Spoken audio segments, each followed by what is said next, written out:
Praise the Lord.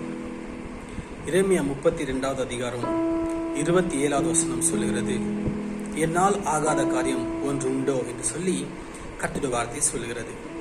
யோசித்து பாருங்க, மனுஷனால முடியாதது நிறைய இருக்கு, ஆனா கர்த்தரால முடியாதது எதுவுமே இல்லை, இல்லைங்களா?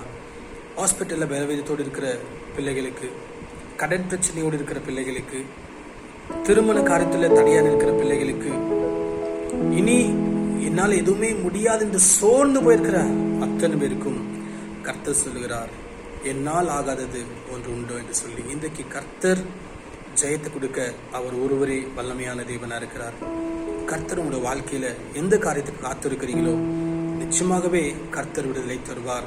நிச்சயமாகவே முடிவு உண்டு, உன் நம்பிக்கை வீண் போகாது என்று சொல்லி பரிசுத்த வேதாகம் சொல்லுகிறது. முடிவை கர்த்தர் தருவார்.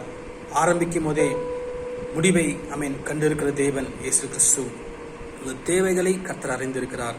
மீண்டும் கர்த்தர் சொல்கிறார், என்னால் ஆகாத காரியம் ஒன்று உண்டோ. கர்த்தர் எல்லாமே வாய்க்க பண்ணுவார்.